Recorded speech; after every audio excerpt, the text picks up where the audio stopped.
weighed in and supported them. That is after their parliamentary group meeting. And there were interesting clips that were making rounds on social media, and this is one of them, that even as they were arrested and, of course, they were in their cells, they would still sing songs of solidarity. Let's listen in.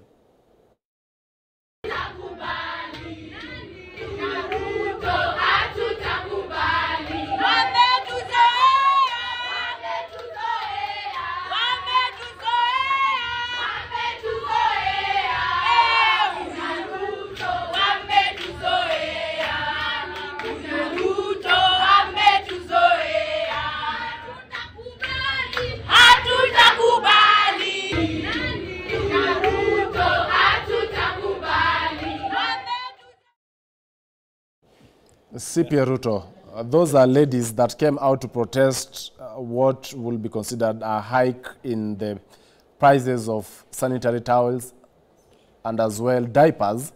And according to the Finance Committee's report, the eco levy will now be imposed on imported finished products. Now, in the country, 1.5 billion diapers is what are these are actually the figures in terms of projections of sanitary towels that local manufacturing companies can produce.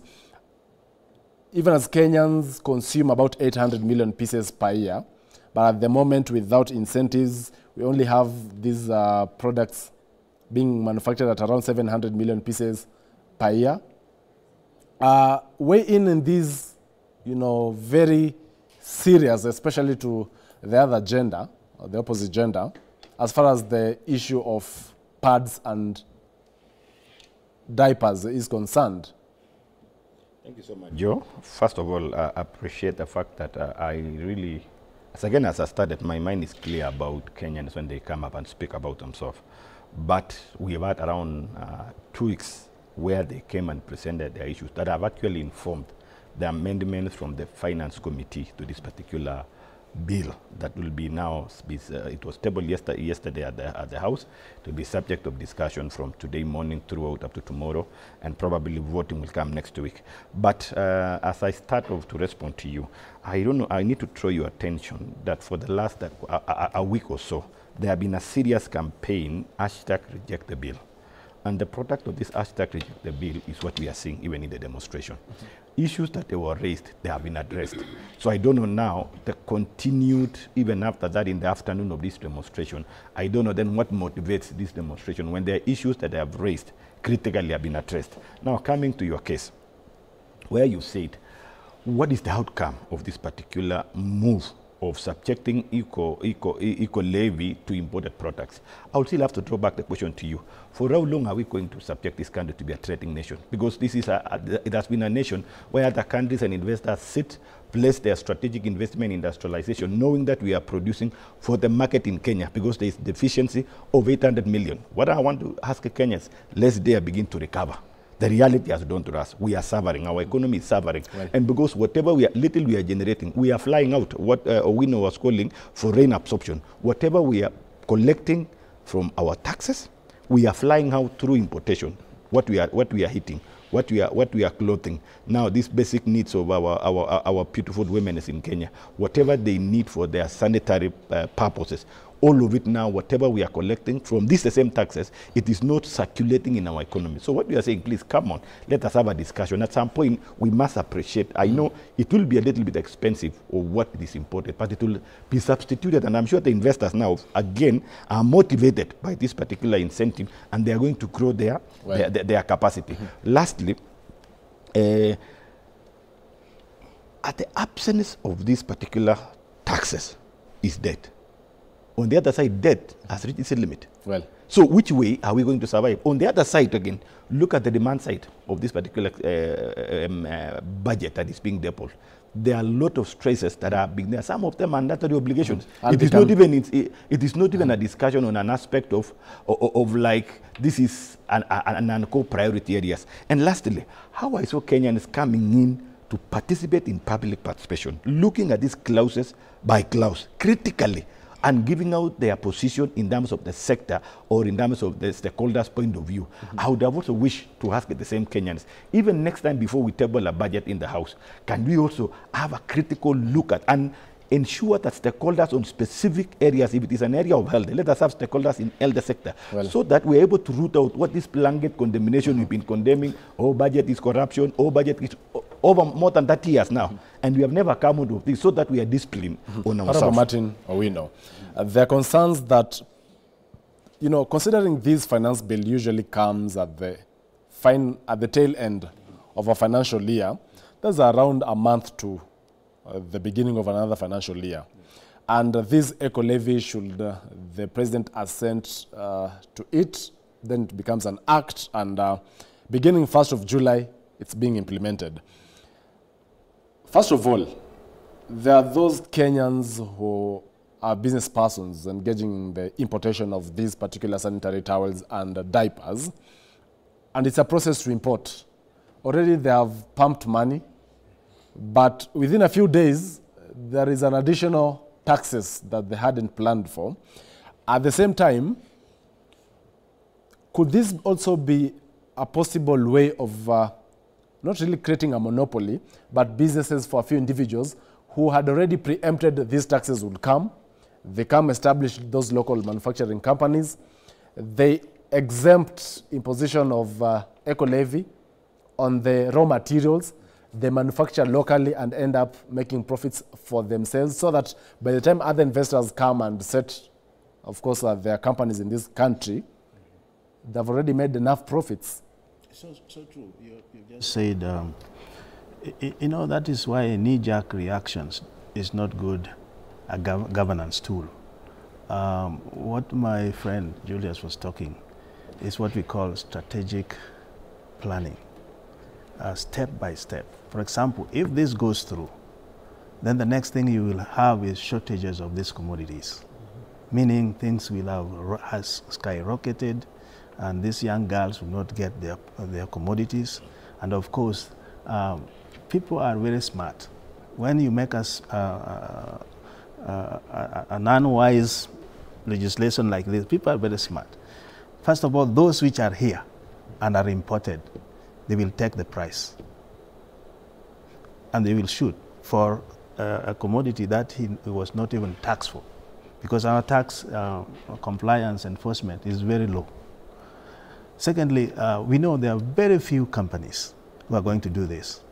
So in a country where you're making taxes for individuals, that's the wrong direction. But lastly, which is very important, if you want to develop a country, you have to limit tax reforms. Frequent tax reforms, even those investors. When we talk of investor, we don't only mention foreigners, bringing even local investors. There's no investor who will put his or her money where he's not going to make a profit. So we have the last 2023 finance bill, because finance bill is the engine that drives the budget. That finance bill, as punitive as it was, is still on force.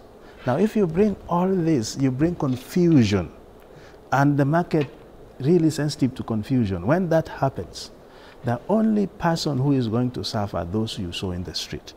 Right now, they cannot even afford to buy sanitary pads. In my constituency, I even subsidize. The women rep subsidize. Because the parents cannot afford to put food on the table. This becomes now luxuries.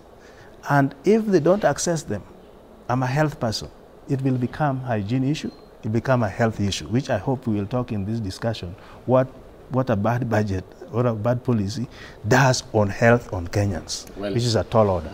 Honorable Ado, usually in countries that have such, laws, that's the eco-levy, there is a restoration fund, or it's actually meant to protect the environment. But as far as we are concerned, the clause in the bill seeks to help finance the budget. Are there laws then that, much as this money will be collected as eco-levy, then it will be channeled, let's say, to NEMA to help them manage the environment? Or we're just having it to finance the whole budget? Well, I'm not sure whether that is the intention, but it would be prudent if the eco-levy was used for alleviating, the issues we have with the environment and improving the environment. But basically, what we are seeing is an attempt by the government to get as much revenue as possible because it's facing the burden of debt. And also the burden of recurrent expenditure, which is, of course, blotted. And as my colleague, the Honorable MP for Kasas had said, Honorable Ruto had said, they are not options. We have to pay them. But we can do what we are doing, but also come up with a raft of measures to also cushion those people at the bottom who are really, really facing the brunt of these policies that we're trying to bring about to turn around our economy. And again, this also presents us with an opportunity to strengthen our institutions. It also presents us with the opportunity to fight what is basically the source of the economic wars Kenya is facing, and that's corruption. Of course, corruption comes after expenditure and, after the budgeting process. But again, if we are seen to be moving in the right direction in tackling corruption, which also creates a lot of wastage and financial hemorrhage of our institutions, someone was saying a third of what is budgeted will end up getting lost without doing anything meaningful for Kenyans. And that is not really building confidence, even within those people who want to come and invest in our country, in those people who are manufacturing in our country, those very hardworking Kenyans who have to face an uphill task every time they want to do something and improve their businesses. I think we are at a crucial juncture when it comes to Kenya. We should not overtax the population because they're already groaning under the burden of taxation. Mm-hmm. We should look at other austerity measures, including restructuring our debt. Go back to those people we borrowed from. Ask them to give us more time. Call or campaign and apply for tax debt relief. Go back to international institutions that we have borrowed from and stagger these things so that at least the burden gets eased instead of putting everything on the shoulders of Kenyans because they're unable to bear it.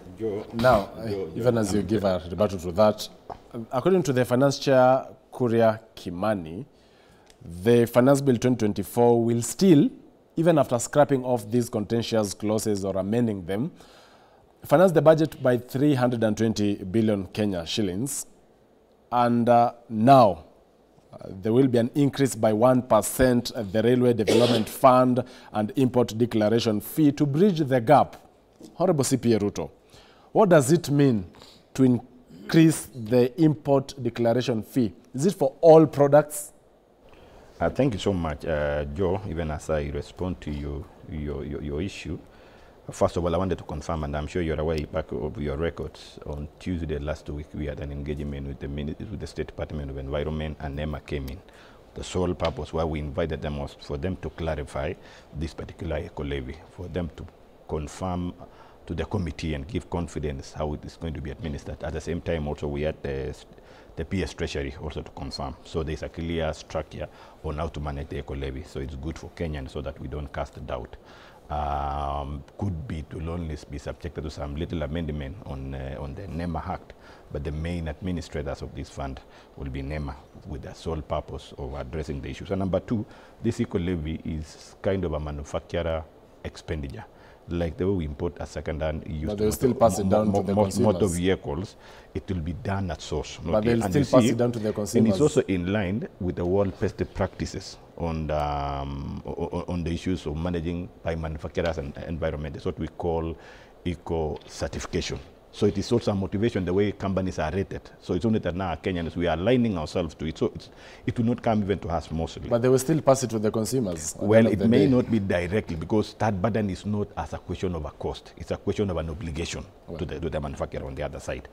Now, to your issue that you're raising on meeting the gap, of course, finance bill seeks to address around 2-3 issues. Number one is corrective measures. Number two is protective measures. And then number three is revenue raising or resourcing our expenditure.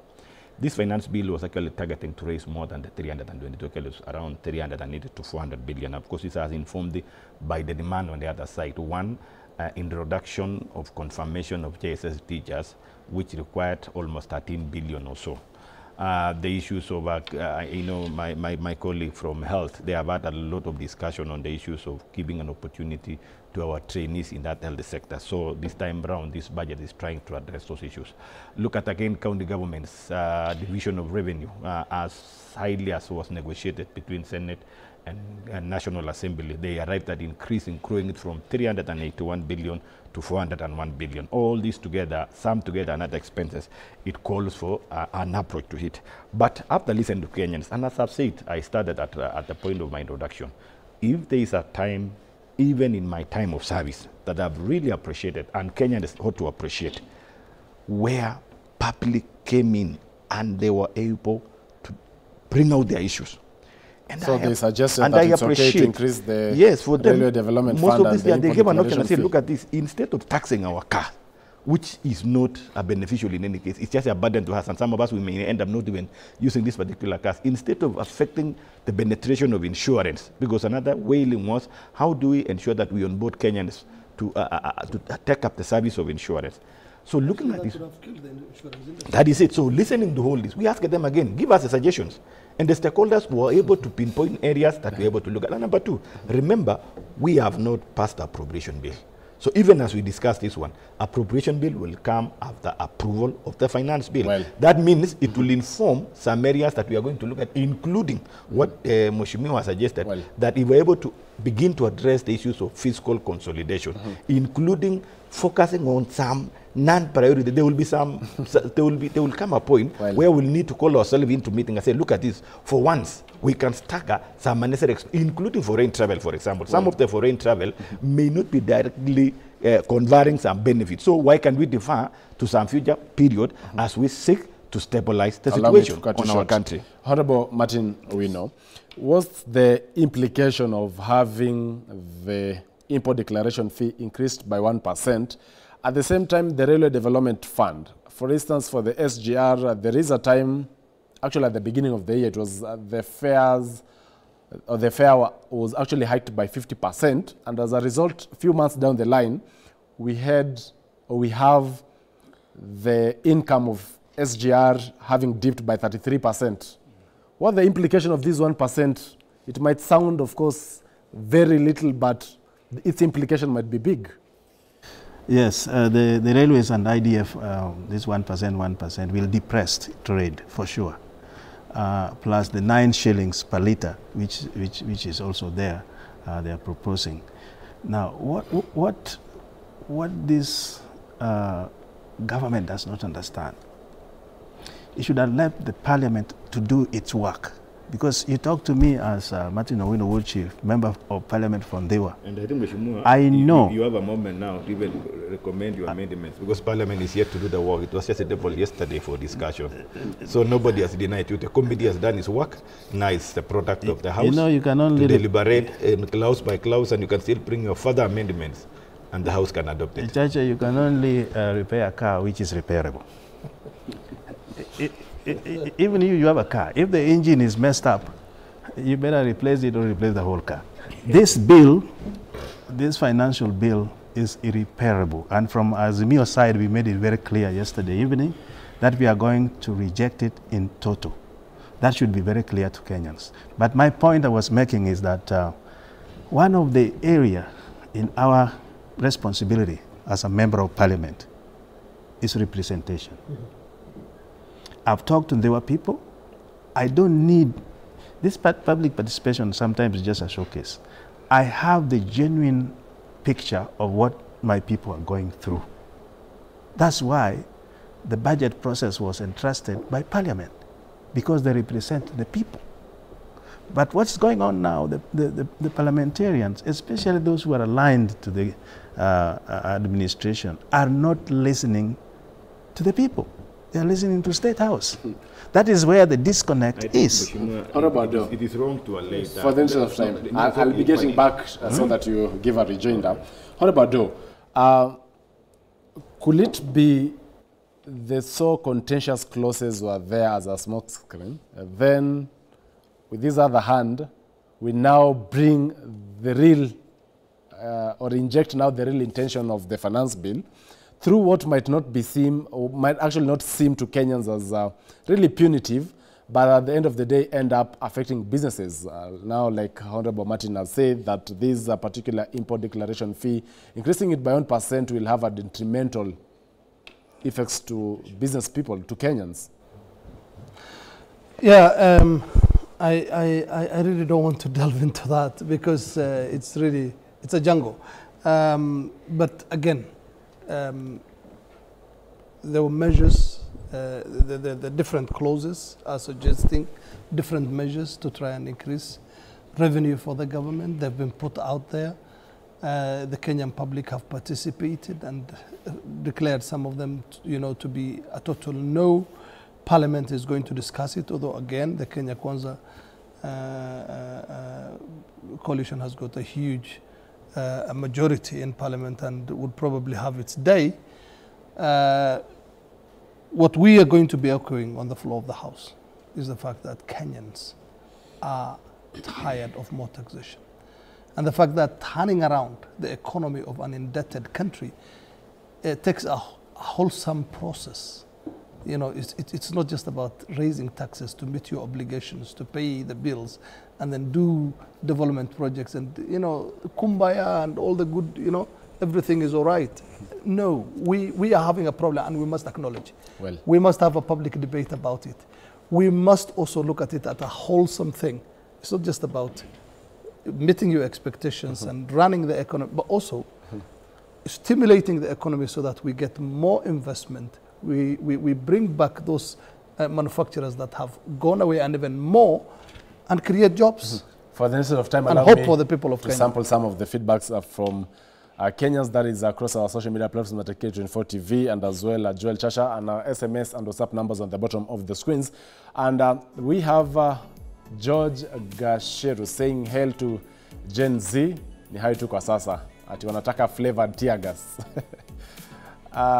Philip Mungai saying this is the generation that Raila Odinga needed when he was still vibrant.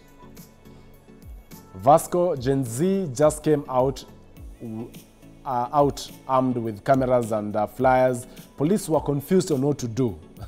They're not used to protests without violence. Someone anonymous here saying this must be the best planned protest, no deaths and no property damaged. No wonder government is tensed, they can't blame opposition or goons. Mbogwa, Turuto, Treasury Finance Share, Majority Leader. The message is very clear from Kenyans, particularly Gen Z. We are saying we cannot afford the Kenya Kwanza government. This might be the start of your end. And Carlos, finally, saying, I'm impressed with Gen Z. Even police have never seen such peaceful and yet powerful protests. Ruto must go. CP Ruto, 30 seconds as we end up. Thank you so much. First of all, I wanted to pick on a matter that Mheshimiwa said. Do not reduce Parliament into a rubber stamping, because, as I've said, truly, there is something, when something is good, say it is good.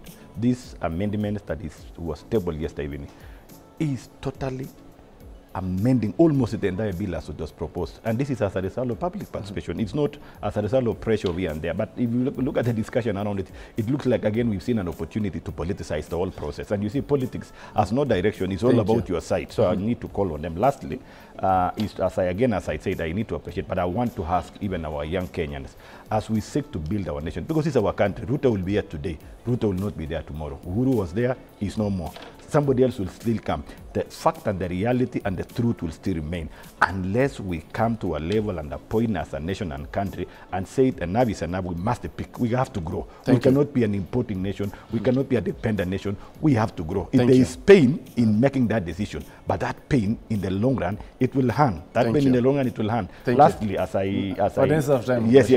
just need to invite my colleagues. The speaker yesterday gave out a procedure now that they need to table the amendments. Please, we cannot say that we are going to reject. There are many goodies in this, including benefits to employees, that they are the disposable income shall grow by virtue of measures that have been proposed in this. So this particular finance bill is not as it is to be condemned. There are a lot of good things. And the opposite of this rejecting is retaining what was there. For your time. Honorable Martin Peters Owino, your final CPA Julius Ruto to join us in voting this bill down on Thursday afternoon for the sake of Kenyans. Number two, you can only milk a cow to a certain extent. If you go until you see the blood veins, you will kick the bucket, even the milk you have got will go down. Thank you. Number three, which is the last one, and it's an African proverb, even a good cooking pot subjected in harsh environment will never produce food. Honorable Do, your final remarks. My final remarks, let's listen to Kenyans. They're speaking out and loudly at that. They're tired of overtaxation.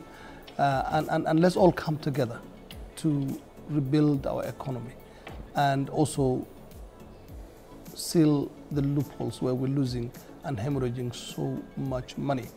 Deal with corruption. Thank you so much, Honorable Mohammed Ado.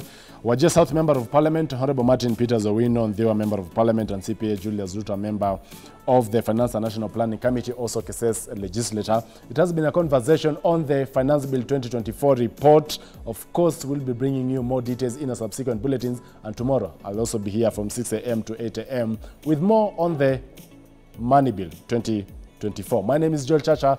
Do enjoy the rest of the viewing.